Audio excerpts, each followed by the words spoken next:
Are you planning on racing Ironman 70.3 Nice either for the World Champs or the year after? Well, if so, this is the video for you because in it, two experienced coaches are going to talk through exactly what you need to know and what to expect in the swim, the bike, and the run. So, but who are we? Well, my name is Steven Moody, or Coach Steve. I am an Ironman U certified coach, but more recently a YouTuber.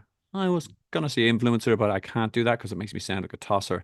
But essentially, what I do now is I do race reviews of 70.3 and Ironman distance races around the world. And how do I do that? I am very lucky to have a really wide connection of great coaches, athletes, race organizers, and race announcers as well that actually have done these races. So I interview them, I ask them all the questions that are sitting on your mind, and we just put it in the video and it helps you prepare for the race. And in it today, we're delighted to have Mark Hutfield on the channel for the first time. Mark, welcome to the channel and just give us a little bit of background about yourself. Brilliant. Thanks, Steve. Great to be on your latest brilliant video for Ironman. Actually, I've watched a few of yours in the past. I did Copenhagen recently, so I found that one really helpful. And actually, I've seen the full one you've done for Nice as well. So they're really good. So it's great to be on your podcast just to start with. But in terms of background, so I'm quite late to triathlon. So my first Ironman was when I was age 53, which was Ironman Wales, and actually my first Ironman. So I've done seven full in total, all different, and I've done three 70.3s, one of which was Nice in June of this year. So obviously pretty recent for Nice, so I can give some good insight on that one. Also, I've recently moved into coaching myself, just starting out. I've recently completed my Ironman and British Triathlon Foundation coach qualification as well. Fantastic. So you've got it both angles. You've got the actual athlete experience and a bit you're looking at now you're looking in a different lens with the athlete with the coach lens on. So perfect. And okay, cool. Delighted to have you on board. And let's, as I said, for want of a better phrase, dive into our swim start. So what can athletes expect on the day? Mark, what was the water quality like? Was it choppy? Was it wetsuit legal? Let's give us a little bit of flavor on that one. Yeah, I would say, well, to start with, I think the swim route is fairly straightforward. So it's clockwise and it's one loop. So it's straight out. There's a short turn and back in. So from that perspective, compared to some Ironmans, sighting is pretty straightforward. I'd heard people mention previously about jellyfish on occasion or the a little bit of chop, but on the day actually didn't come across any jellyfish at all, and it was a fairly smooth swim. One factor was that it was actually a non-wetsuit swim this year. The temperature was around about 34, 35 degrees ambient, and we found out the day before it was going to be a non-wetsuit, so it was just over that threshold. So I actually just swam in my tri-suit. I know some people would use swim skins, but I find the tri-suit absolutely fine. And it was the first time I actually swam in the sea in an event without a wetsuit. So I wasn't quite sure how it would go. I would say time-wise, I'm not a particularly fast swimmer, but it was only maybe 2 or 3 minutes, maybe 2 minutes slower than with a wetsuit. And I found the swim pretty good. Um, like most Ironman now, you're released in kind of these every six people, every few seconds. So I found it pretty good. I think just stay tuned in, just keep the sighting there, and it's not one of the tougher swims, I would say, in it. And the water is nice. The sun can be rising as it generally is on Ironman. So on the way back, I think more so, just be mindful. Maybe wear tinted swimming goggles, slightly tinted. It's not a big concern, but that's probably one thing to be mindful of as well. But it's fairly straightforward, and I know we're going to talk about transition shortly, but it's a short distance to T1 as well. So the swim, pretty good. Not Cool. too much to be concerned about, I don't think. Excellent. And we will talk a little bit about the rolling swim start again. Most of the athletes watching is probably very au fait with that. But is the entrance is it a beach start? Is it soft sand beach? Or I've known for in previous like this kind of it's a pebbly beach. Is that the case here? Yeah, great point. Yeah, it is a pebbly beach in Nice. It's not a long distance. You have to walk on the pedals on the pebbles, but yeah, I think when you're going into the water, of course you're walking across. You'll feel it a bit on your feet. Not too bad, but just be mindful you're not going to roll your ankle on a stone. So yeah, that's one thing to be aware of. And also when you're coming out, I think because you've got the adrenaline, you're less aware of it when you're coming out. But I think mainly just make sure you're not going to twist your ankle suddenly. So I don't think people will have too much of an issue. You don't have to walk on the pebbles for too long, but it's just be careful you don't roll your foot on it. Okay, So no, yeah. great call. And do they have carpet over the pebbles at this stage on the exit, or is it you're out onto a pontoon, or how do they exit you out of the water? Yeah, as I recall, it was a carpet coming out. Going in, I don't think that we had a carpet going in, or I was aware of that. It was on stones. But yeah, coming out was on a carpet. So again, you can still roll your foot or roll your ankle, but it's not painful and it's not very long. You have to walk across that stony beach, probably only 15 seconds, maybe 10 or 15 seconds, I would say. So pretty quick.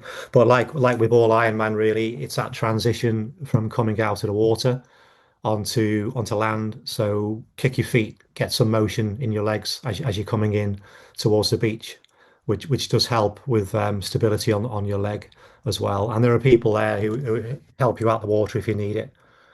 So yeah, it's a pretty good swim. It's quite an enjoyable one, really. I've done other ones where you've got to be more mindful of a sighting, and you might have a few more twists, like Swansea, for example. There's quite a few turns, but this one, I think it's a straight out and back. As it compares to others, I think it's a pretty straightforward. Cool, excellent. Alrighty. And thank you very much for that. And in terms of our swim cutoff times, again, standard Ironman rules apply. 70 minutes for this. It is a slightly different cutoff for the bike, but we'll discuss that shortly. Um, just on the rolling swim start. Now, if you're watching this for the World Champs, this might be different for the World Champs, as in because I know they for Kona that they allow you off an age group waves, and that might be the case here. But if you're watching and looking for Nice in 70.3 in general, this is the standard way they allow you into the water. As Mark correctly pointed out, you will turn up in the morning and there's corrals or pens with your estimated swim time in. If it's 35 minutes, 35 to 40 minutes, you put yourself in your estimated swim time and then you will be allowed in. And again, this is not Nice itself. It's actually because we're lack of pebbles.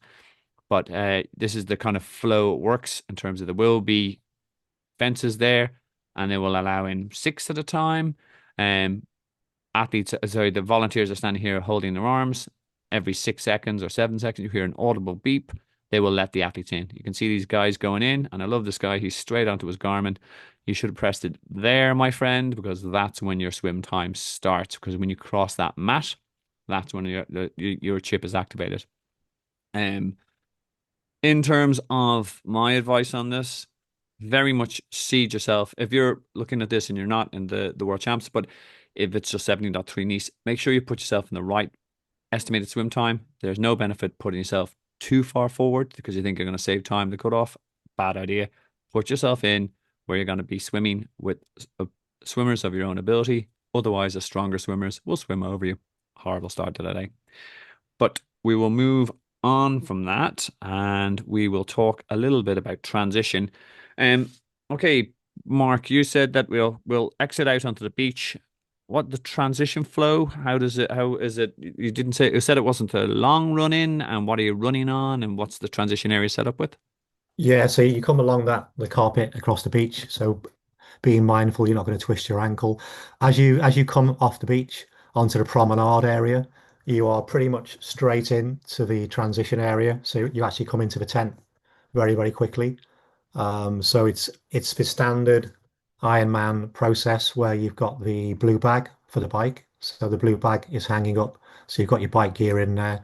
So yeah, you're pretty quickly into that area. So of course it's having that positioning in your head where your bag is. I think it's quite easy to forget your number as well, believe it or not. So I think making sure you know what your number is and what position to go to. And for me, it's always about staying calm as you go into transition. I always take the opportunity to take some fluids and to have some carbs as well. So I would say have those in your blue bag so you can actually take some carbs in while you're seated.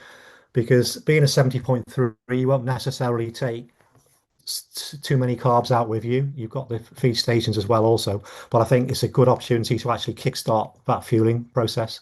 So I would say to sit down, do that while you're in there. On the occasion for this year, there was no wetsuits, so you didn't have to take the wetsuit off. But again, if you've got a wetsuit, keep yourself calm, really. Don't let the heart rate spike. Once you've done that transition, you've got all you need for the bike. I would say it's a pretty long transition in terms of the bike racking area. So it's kind of narrowish and it is quite long. So the duration to actually run to your bike, depending where it is, and then you've got to run with your bike. It's quite a long distance to actually exit. So just be aware, it's not the quickest of transitions. So again, knowing where your bike is key. So do that visualization beforehand. Maybe I think I had a landmark, so I knew which hotel, for example, my bike was opposite. So I think use those little tricks to make sure you know where your bag is. Sit down, be relaxed, have some fuel, have some liquid, and then make your way to your bike, just knowing where it is, and then just calmly unrack it and walk with the bike, of course, or run with it. Make sure you don't mount it until you get over that transition line at the exit of the bike transition area.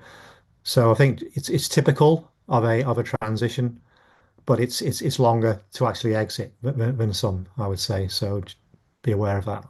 Good point. The quick question: are there showers when they come out from the water that you can take advantage of, or is it a good point to have a bottle of water you can splash on to get rid of the salt water? Yeah, there were some showers. I don't think they're a position that you'd necessarily go through. I think some people would go through, as I recall, but there were showers coming out. But I think some people, you're right, some people do have water specifically for that, just to take the sand off. It might be for your feet, for putting socks on if you're wearing socks as Yeah. well. So yeah, it's handy to have that in your blue bag as well, Steve. There's some, Yeah, no, I don't do that personally. yeah, no, definitely for me, as if there's a saltwater swim, as and I just like to get a lot of the salt off the back of my neck and all the rest, Uh-huh. and my hands, etc. And yeah, Yeah. great points about making sure that you've walked this before the night before, having your knowing your ins and outs. Check out your swim in, swim out, walk it, take pictures. People have smartphones, so therefore you know it, and the you will get your number allocated to you when you register, and that will be printed off. So, a top tip if you're doing this and there's a bunch of mates going, this is the new process. Well, kind of for the last 2 years, but go and register all together. That means you'll be racked together. So you can have a bit of camaraderie in the morning. And also you'll also know whether you're ahead of your mate in T2. If his bike isn't there and you can snigger a little bit because you're a stronger runner. Definitely have to know where the bike mount line is. As Mark correctly pointed out, you can't put yourself on the bike until you pass the full length of the bike over that. And we'll talk a little bit on the transition two later on. But it is a single transition, isn't that right? Yes, it is. Yeah. In fact, it's quite an early start as well, just to make that point. So if you've got family, people supporting you, they're going to need to get up maybe a little bit earlier than they would typically for a full. So the pros go out at 20 past six, or they did this year, and then the age group is from 6:30, and then the full Ironman takes place on the same day, and they start to swim an hour later. So you immediately enter the 70.3 transition area. The full is a bit further down. And there's no conflict, there's no confusion of being in the wrong area at all. But yeah, just another point, Steve, you mentioned about timing chips. So if somebody's wearing a wetsuit, of course you've got your timing chip on. I know some people take the timing chip off to get the wetsuit off. If you can have the timing chip underneath the leg of the wetsuit, ideal. But I did hear a pro giving a tip actually recently. They were saying if you have to take your timing chip off your leg to get your wetsuit off, put the timing chip strap in your mouth so you don't Oh, forget yeah, to put yeah, it back on your leg. Because I actually did Copenhagen recently and I put it down as I was taking my wetsuit off and I almost forgot to put it back on again, which would, you suddenly realize like 6K into your bike, you've got no timing chip on your leg. It sounds crazy, but it's an easy thing to do. Well, absolutely. When you've got race brain going on, as in like, you're Yeah. all in a bit of a fluster and there's people cheering, like yes, the timing chip is absolutely crucial for giving you your data and all that and the splits like for and Ironman. But no, you don't want to do that. I like that putting in the was it putting in the mouth. And we Yeah. I See? also like a lot of people as well. Like there is a classic one where they people turn up and they've forgotten their race chip. Whenever like you'll get your timing chip when you register the night before. Sorry, when you check in your bike and your bags the night before. So the minute I get my time chip, I put it on my ankle and I don't take it off because Hmm. it's the one thing like it's not part of your standards or training, trialing stuff. You don't normally have a timing chip on you. So I just go, I'm putting it on. You don't really notice it. Like, so I sleep with the timing chip on, but Yeah. it's that way I've never forgotten it. And you can Yeah. see the classic, like people, age groupers turning up and sort of like looking around and they're scrabbling around and sitting on the hotel Yeah. locker Yeah. somewhere. Go like, no. So put it on. Yeah. And I, Yeah. so it again, yeah, it's the we don't one of the last thing you don't want to lose. Yeah. Steve, just one more as well, because Nice was pretty hot. Like I say, it was a non-wetsuit. So the question then, do you need sunscreen? Oh And I, yes. yeah, one thing I did do actually, I have a sleeved tri-suit, but I had aero sleeves as well on my Hmm. arms. So they're good for aero benefit anyway, but they also protect your arms from the sun, so you're not going to burn your arms. So I actually wore those, and then I put sunscreen on my legs out on the bike. I did that while I was in transition. So I think Nice. that's quite a useful tip as well. Absolutely. Do they have like I know in certain races, like in Roth, for example, they actually have sunscreen appliers, like in Mm. T2 or T1. Do they have people handing out sunscreen in the transition tent? Yeah, good question. Yeah, I don't recall seeing that. I've seen it before, like you mentioned, but I don't recall seeing it, to be honest. And I think because it's a 70.3, it's not so hot early on. It's Yes. more of an issue, I would say, on the run later or the back end of the bike, you know. But yeah, I didn't see anybody putting that on or handing it out, so to Yeah. speak. So I Well, you see, think, it's also the fact that they've got the full on the same day. Like their resources, they tend to yeah, not well. Let's be honest, they do prioritize the full because like these guys will be out longer on the bike, etc. yeah, So yeah, they might be in that level. yeah. Okay. Any other last minute tips on T1 before we bounce into the bike?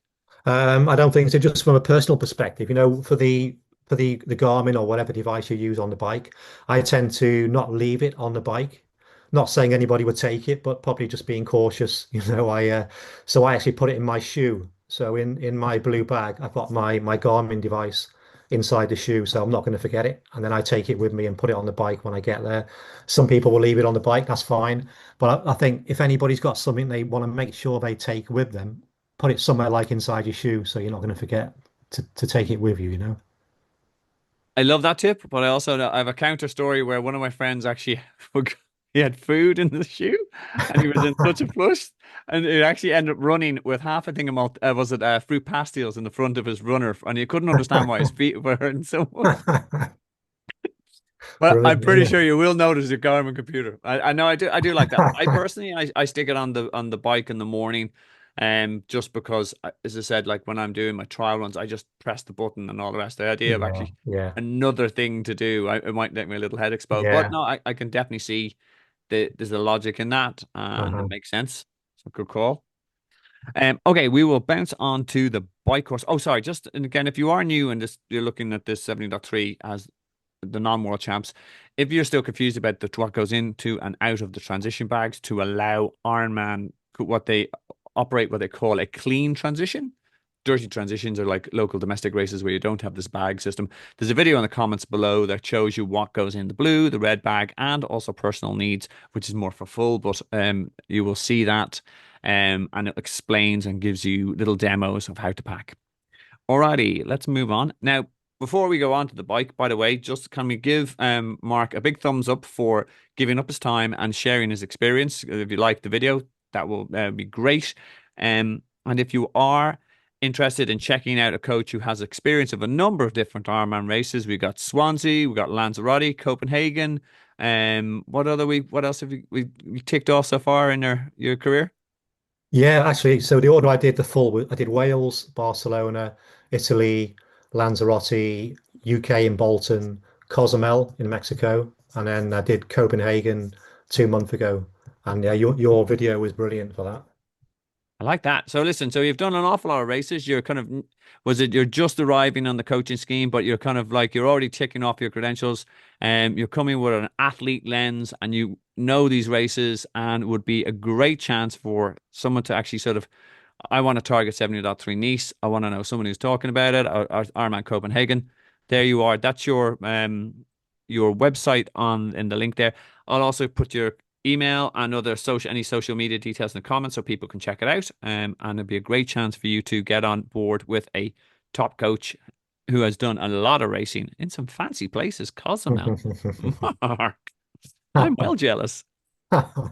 All right, and again, for me, you know me, I'm here for the race review. So if you'd like and subscribe, that would be fantastic. As I said, I'm throwing a little bit more of just on the race reviews. I'm doing a little bit of analysis on races over the years. I'm doing a little bit of sort of extra stuff. So, and my top five Ironman races, etc. Gonna be great crack. You don't want to miss out on that. So hit that subscribe button and the little bell thing. But let's talk a bit about the bike course. Normally, as in my videos, I use the kind of the map from the athlete guide or from the website, but the one the French lads have put up, it's really blurry, so I couldn't make out anything. So I've taken the Strava map, which I think is just it was much that they have on the site, and I'm gonna use that. So it's a single loop. Mark, can you tell us a little bit about what people can expect? Road surface, um, if is it a TT bike, a road Mhm. bike? What would you recommend? Or is there any particular climbs, descents that you'd want to shout out for the first timer? Yeah, okay. So yeah, first of all, it's a fantastic bike course. It's really beautiful. So if anybody's suffering on any hills at any point, they're on a great route. So they've got plenty to look at. Yeah, so it's a single loop. It's 1250 meters, Steve, or thereabouts. So it's pretty hilly. So of course the training has got to be focused on hills. If you look at the profile, it's very much front loaded. So pretty much the first half of it is uphill. I hadn't ridden the route before, so it was brand new to me, and I was kind of discovering it as I went along. The road surface is good, I would say. There's some parts where it's a little bit more lumpy and windy, and we can talk as we go through the course, Steve. In terms of the latter parts where you've got to go with care and caution. But I would say the hills, if you look at the profile, it looks pretty tough, front loaded. But I didn't find them too bad. I live in Wales and it's pretty hilly anyway. But I would say not many of the hills were too sharp. They were more kind of longish, kind of grinded out a little bit, but they weren't like really painful. The first 6K is along the Promenade d'Anglais, which is a beautiful seafront from the Nice transition up to the airport area. So that's pretty fast. I found that quite a few cyclists were going slower there than I thought, but obviously cycling with caution. But I think if you're of that mind, you could make up a bit of time on that section as well. Just be careful as you do that.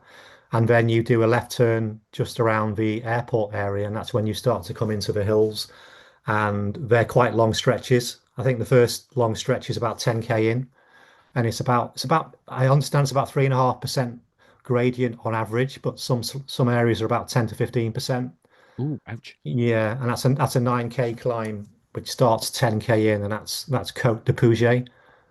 So that's when you start the hills. So really, if you're in good shape, I think you can give it a bit, knowing that you've got a long run back home. It's mainly downhill, so you can. I think looking back, I probably could have gone a bit harder, but because I was exploring it, I didn't know what to expect. I was a little bit more conservative. So my advice is, yes, there's a lot of hill there, but it's not they're not as sharp as you might think. There's just some parts of it are a bit more challenging than others, but generally it's reasonable. But it's continual climbs, but beautiful scenery, which is well worth it in that sense. And in terms of when you get to the descents, what's the descent like? Is it mainly just straight down, or are we talking switchbacks like Majorca, or like like what is it a chance to open up the engine, or do you have to descend with caution?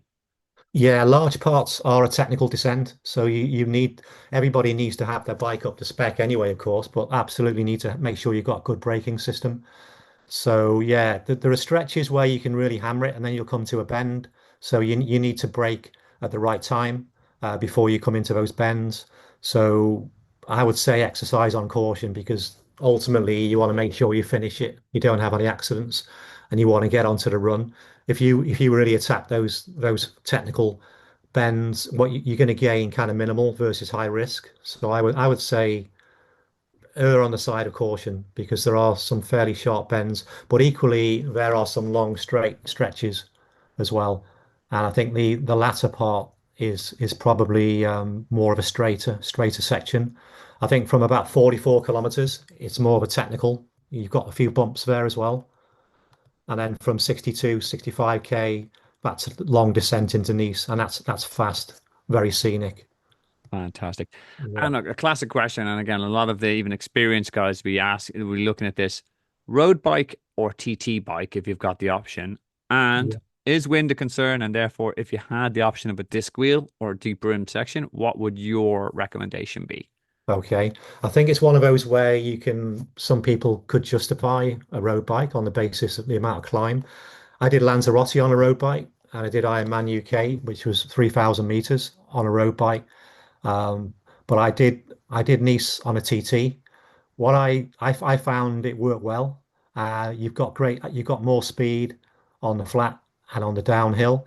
And in my experience, and I think people generally, the thing about a TT bike, it's more compact, so you feel more comfortable Yeah. in that down position.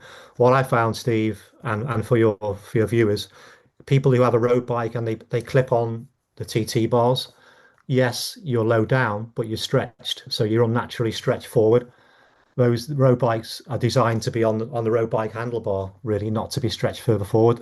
I found from personal experience in Lanzarote on a road bike, being stretched out on the TT bars, I had some back problems on the run Oh yeah, because I yeah. was low down in the Yeah. wind for so long. So my recommendation, I would do it on the TT bike again, without doubt.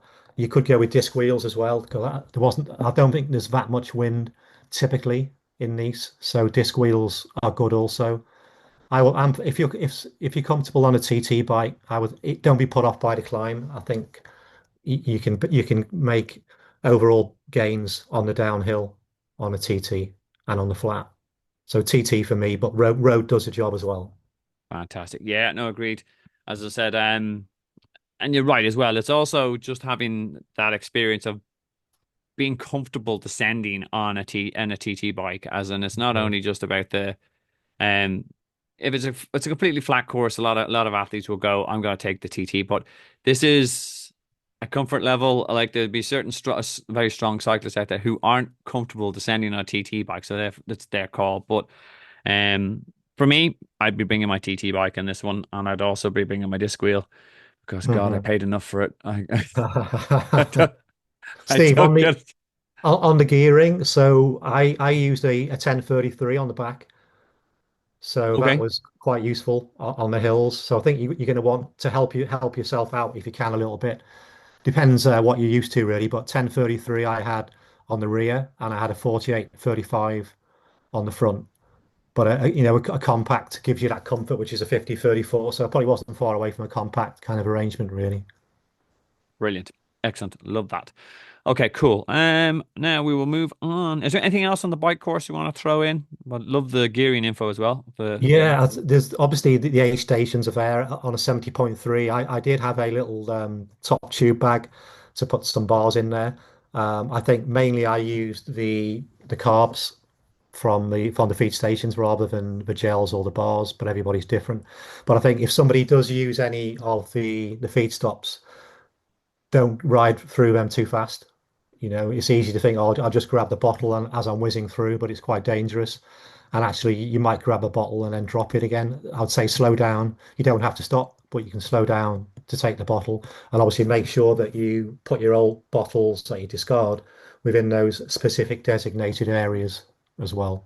Yep, absolutely. Key stuff there.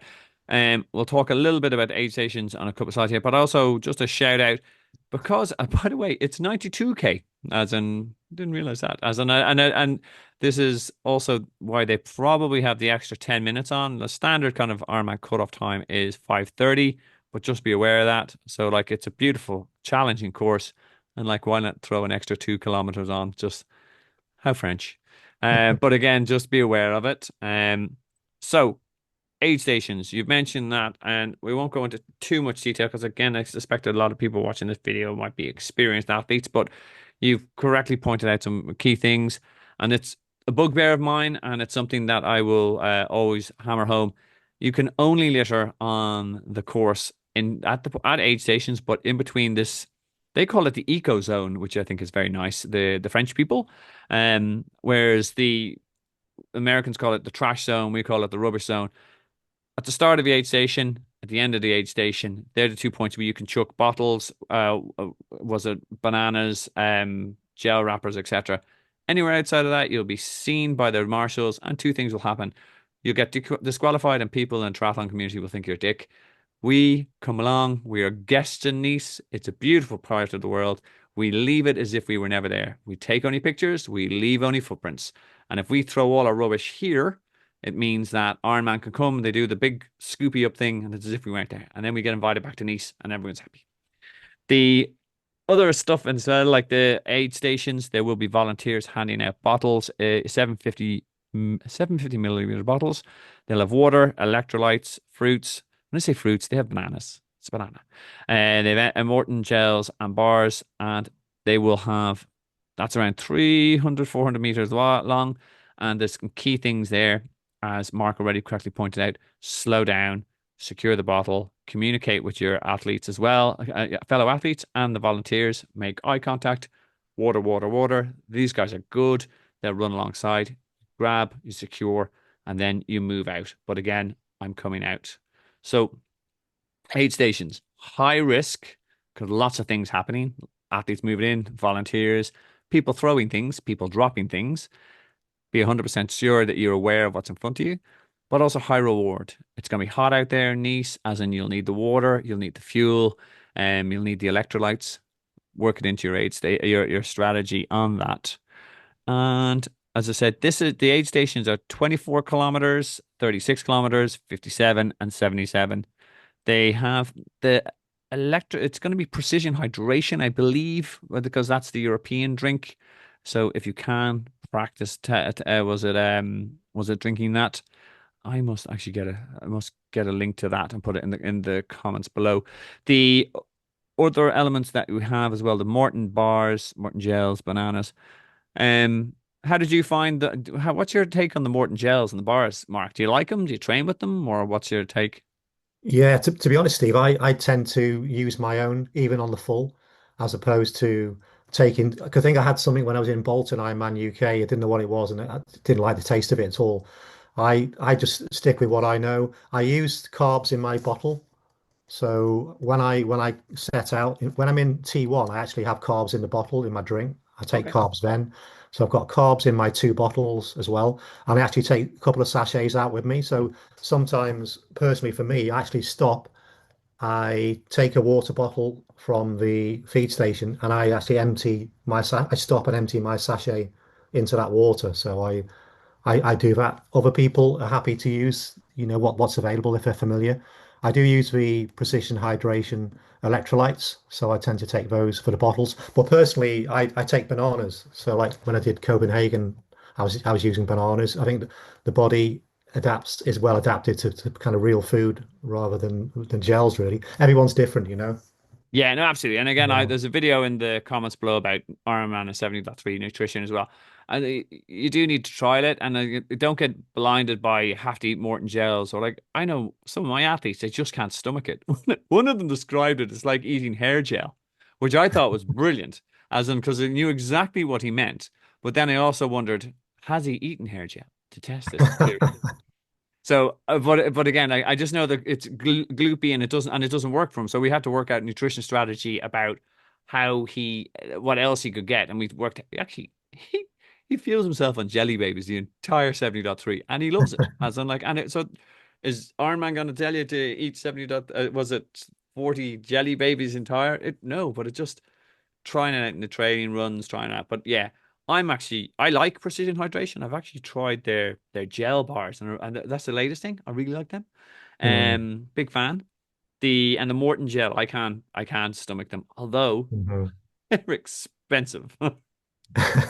As, Yeah, as I explained to my athletes, and go like, should I carry my own the gels? I said, no, no. This is our chance to get money back from Ironman. If you like yeah. Morton gels, you fill your boots every time you go through an aid station because this is the only way you're getting money back out of Ironman. But again, I jest. So we will move on.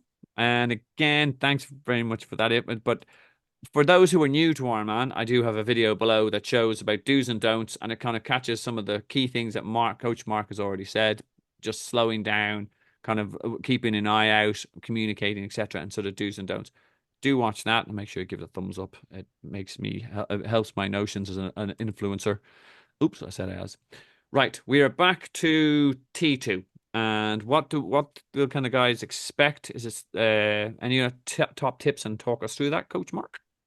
Yeah, so it's a similar process. So you come in at the end, which is near to T1, as I recall. Sorry, yeah, near to the changing area. So obviously dismount your bike before you come to the dismount line. Make sure you do that. Don't approach it too quickly. So I've seen some disasters at that point where people are coming in too fast. So slow down, just relax a little bit. Because when you on the back end of the bike, you're coming on that Promenade d'Anglais, which is the long stretch. So you've got time to get your head relaxed and calm, so you should come in a good mental state and physical state, I would say, because you've had that long downhill. So you're coming in, and again, it's just going through that process. So the first thing you do is dismount your bike, and then you're going to run or walk with your bike to rack your bike, and then you're going to go towards the end where you took your bike out on T1. That's where the tent is for the change into your running gear. So that's where you're going to get your red bag from. So really, as you entered in for your blue bag, you're entering there now for your red bag. So same thing, stay calm, stay relaxed. And then you've got your running gear all there. Just sit down, take your time. You make sure you've got a hat would be my advice because it's very hot. One thing as well, I would say for Nice is make sure you've got plenty of electrolytes. So that's one. I did Cozumel also just over a year ago. Very, very hot. You do need to help with cramping. You make sure you've got enough electrolytes in there. Precision hydration, just give them a plug because they're very good. They're very, very strong on that. So make sure you've got that. And in fact, I put some electrolytes in my water on the bike as well when I set out. It's handy to have a bottle of fluid when you come in to T2. So when you sit down, you've got your red bag, you take your bottle out, have a drink, you've got electrolytes in there, take some carbs. Also, make sure you put your hat on, have some sunscreen, I would say, also in your bag. You can put that on. I actually left my aero sleeves on for the run to protect my arms from the heat because it was very hot. And I heard, I don't know if the humidity was 100%, but that sounds crazy. But somebody told me the humidity was 100%. Wow. But Hard it to was, breathe and hard to move in that, isn't it? yeah, it was seriously hot, honestly. So on the run, we haven't got onto that yet, but I think it's really important you've got enough electrolyte in there, for the salts you're going to sweat out. So, but yeah, I would say just stay calm in T2. Put your running shoes on, change your socks if you need to. Probably don't need to for 70.3. I didn't change. I just had my tri suit on all the way through because it was a non-wetsuit. I actually had the tri suit from start to finish. So yeah, just prepare yourself, and it's exciting because you've got the swim, you've got the bike done, you're feeling good, but just be mindful of that heat. So have a good run strategy that can manage the heat as well. Actually, as you're saying it, just a quick question. The blue and the red bags, are they on racks or are they on the floor? They're on racks, numbered Cool. racks. Okay, because Uh-huh. it's something. There's a difference I've noticed between American and was it European races. We always use a rack system where there's the blue bag will be top and the red bag will be below. Whereas in America, they actually have them on the floor half the time. So it's just again for our American audience, do be prepared for that, and that's something that you will need to add as part of your visualization and your race recce beforehand. That it's this rack number and it's whatever 2 racks down. It's in on the left, and you take that picture of it, and you know where you're going. Okay, cool.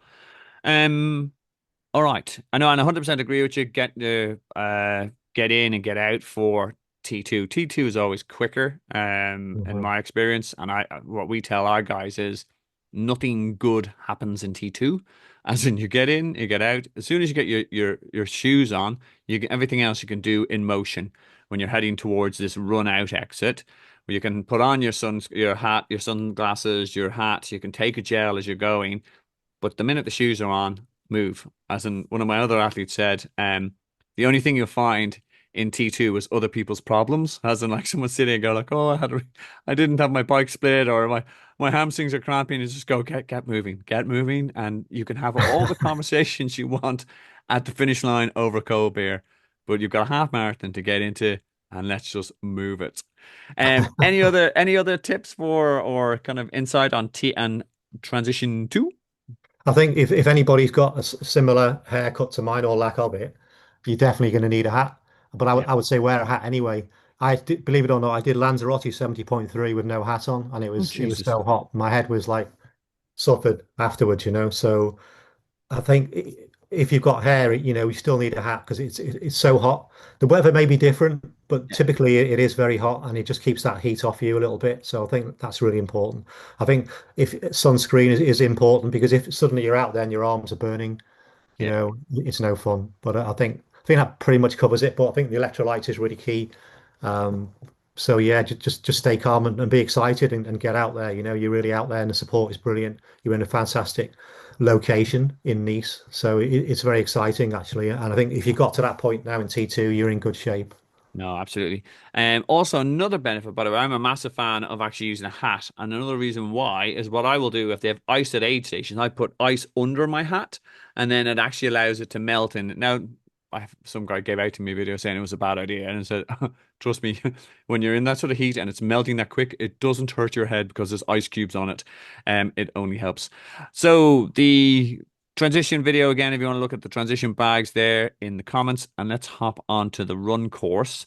Um, Now they've given you back a little. It's 20.9. They're giving you back 100 meters, I believe. But otherwise, what can we expect on the run course and how many laps is this? I should have taken note of that because it looks flat. Can you talk us a little bit through the run course there, Yeah, Mark? yeah. So it's on a beautiful location. So just anybody who's thinking of doing Nice, it's a fantastic place to go to start with. As a family vacation, really beautiful. So the run course is all along the promenade, which is kind of historic, very very beautiful along the seafront, along the hotels on the other side, bars and restaurants, great support, and it's basically you're running down to the airport, which is around about 5K, and then you're turning back for your first loop up towards close to the finish line, sort of T2 area, and then you go back out again for your second loop. So two loops of 10K basically. So down to the airport and back, and then repeat it. So there's one part at the turn where you've got to, I think there's a curb you come down and another curb you come back up. But apart from that, it's pretty much straight out, straight back, Steve. I would say in terms of sun protection, there's very little shade from the sun. There's a little bit on the way back, but practically none. So if it is a hot one, then you do need to utilize, like you say, ice on your head is useful, or I think we'll talk about the feed stops in a moment, but Yes. utilize those in the right way as well. But yeah, I'd say spectator friendly as well, Steve, Yeah, like if it's because 5K up and 5K back, like there's a like your if your family or so, like friends are there or there, like they're gonna see you four times on the run, and then like that's not too far for them to walk for the finish line as well. Like so, I like sure we saw it in Nice in the World Champs. It looks epic as an and like very crowded. And the road surface itself is it like it's all flat and it's on tarmac or asphalt or what are we running on? yeah, so it is very flat. It's very smooth. It would be asphalt. I think you've got a bit of concrete along it as well, but it's a good surface. It's very very smooth. It's flat, and it's fast. Straight out, straight back. It's a very fast route. The only thing that might hinder your speed would be the heat, really. But it's a beautiful it's a beautiful half marathon run course. It's the best, one of the best, I would say, that I've done for sure. Yeah, Yeah. so it is a lovely way because the scenic element of the bike course is spectacular, and I think the run is equal to it in a different way, location wise. And spectators really they can see you running one direction and coming back the other way as well. So they haven't got to move position they can see you four times in the same location. And I presume there's lots of cafes along here as well that if they want to pop in for a drink and all the rest or get out of the sun, that they can do that as well. So which Yeah. was actually very interesting when I did something similar in Frankfurt. There was loads of these little beer places, and the girlfriend at the time, she didn't make it. That the it was obviously partaking in drinks the entire time. So as I was doing the four loops, each time I went past her, she was getting drunker and drunker to the point where she was fast asleep on the Irish flag for when I actually finished the race. So it's always good to have cafes, but spectators, pace yourself. It's a long day. Excellent. And as you said, heat management is key on this course. As I said, like from what I could see as well, it's quite exposed. There's no shade. So that's making sure you know what you're going to do in terms of do you have arm coolers? Do you have a cap? Do you put ice under? Was it pour water down your front? How do you keep those electrolytes? We'll talk a little bit about that in the aid station, but it's a really good shout out. Anything else on the run course, mate?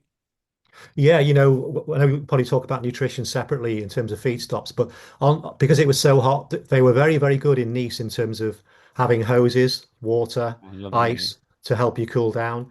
There was guys there literally holding hoses at every feed stop, which is every 2 kilometers, and I utilized all of those. I would say use those to cool you down, and I had some ice down my back as well because some people they'll take cups of water and pour it on the head, so that's good. But I think if they got a hose, use the hose rather than the water.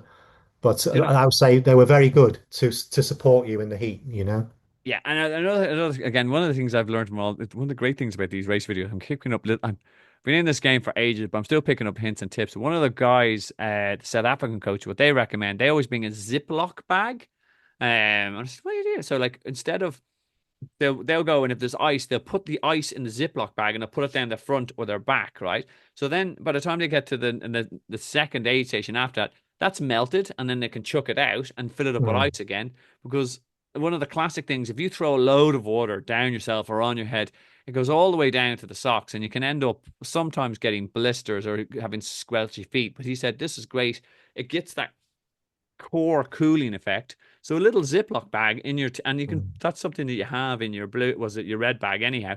Bring it, mhm. scoop it up down the front. And I guarantee I'll be using that in my next hot race, which will be in Valencia next year. Alrighty. Anything else before we move on to a little bit of was it the aid stations? I don't think so, really. It's a lovely run. It's a beautiful route. Um, just enjoy it, really. So I think the support is fantastic. So yeah, I think that pretty much covers it. Just being mindful of the heat, really. Absolutely. Cool. Hmm. So 8 hours and 30 minutes to get your swim, your T1 bike and T2 and your run done. But it shouldn't be a problem if you pace it well and you fuel well.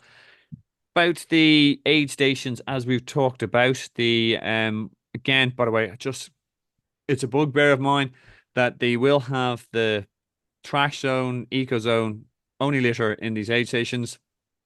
There's a little bit more in the aid stations. They're in cups this time, where you have water, precision hydration, Morton bars, fruits and snacks. They tend to have a little bit more like pretzels and stuff. I did one race with egg gherkins, which I would strongly recommend against. Because trust me, I never trained with gherkins and I tried it and I went, no, that hasn't fixed anything. Um, and in terms of where they will be, they are, as you said, correctly pointed out, 2 kilometers in there, precision hydration in cups, and Coke as well for that last bit of sugary goodness, Morton gels, bananas, orange, watermelons, and salty products. Anything you remember on the aid stations you want to shout out, or that if you would do again, you do differently, or you did and you worked well for you, and you'd like to do this recommendation? Yeah, they're very, very well stocked to start with. And I think like all Ironman events, really, the volunteers are fantastic. And there's so many people there helping you out, supporting you and all the rest of it. Personally, I found the orange actually, freshly slices of orange Ooh, were nice. very good. I was kind of struggling to take other stuff in, really. Um, so I think on a 70.3, it's not like an Ironman where you necessarily need to take in as many additional carbs, but people are different. But I actually found the banana on the bike and the orange on the run, so almost like the natural as opposed to gels, personally was good. Yeah. Yeah, and And again, like people, again, I did Barcelona a few years ago, and I was like, I trained with these Cliff Blocks, which I'm a big fan of, by the way. They're really handy to transport. They're really handy to eat. But I also hadn't mixed it up, and I was literally, and I worked it out. I was taking like I think 40 to 50 split blocks, and like surprisingly enough, I couldn't take anything else in on the run because I just put this in. I went, oh no, no, I need now to mix it up. But when I got to the run, I just had to kind of start looking on liquid, which in a marathon isn't brilliant. But no, I agree with you. Mix it up, a little bit of even chewing, in like for a banana or like that sucking sensation. It releases enzymes. It helps the body get the was it the calories out of the fruit into you, etc. So definitely don't be fooled by the marketing that you have to eat your body weight in Morton gels. Um, but definitely mix it up. Okay, cool. Anything else on the aid stations? I don't think so. Okay, and this is our finish line. Look at that beautiful view. Look at that beautiful weather. I always wonder about guys who can do the jump at the end of a half marathon, a half Ironman or an Ironman. I don't think they've trained hard enough. They've raced hard enough. Um, what was the finish like for yourself, Mark? Any lasting memories?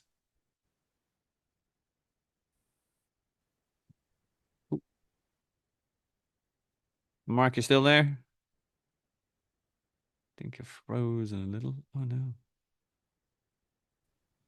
Okay, we will continue on. And just again, in terms of the timetable, and what we have here is the registration can happen on, I think this is based on last year's calendar. So what you can do is you can register on Thursday, Friday, or Saturday. These times might change, so please do check the athlete guide. And by the way, video is not meant to replace the athlete's guide. It's meant to be used as a complement to the athlete's guide. And if you can attend a briefing, because in that, like last minute changes can happen. For example, 73 North Carolina, they changed the rotation of swim. Attend the briefing, read the athlete guide. It is key. The athlete briefing there was one in French, Spanish, and English. Make sure you can check that out. And what else do we have in terms of your bike drop off and time of chip pickup will between 2 p.m. and 7 p.m. on the Saturday. As Mark pointed out, it's an early start because you're ahead of the actual full Ironman, and that so the transition is open between 5:50. Again, make sure these times don't change. And rolling age group start is at 6:20. So I am going to stop it there, and hopefully Mark has unfrozen. Okay, unfortunately, Mark just bounced off there, but I think I'm gonna use the video just to say thank you so much for his time and his energy, and he gave some great tips in there. I will add in the comments below, his contact details as an new hungry coach, but he's done a lot of racing. He will be a great guy to get in your corner if you're looking for someone who has personal experience of 70.3 Nice, 70 was it Ironman Cozumel, Ironman Copenhagen Arman Lanzarote as well. So please do check it out. And again, I'm sorry he dropped off there, but thanks a million to Mark for his time. Very good guy. I do hope that you do contact him again. Have a great race in Nice and check us out for the next couple of reviews coming down the track.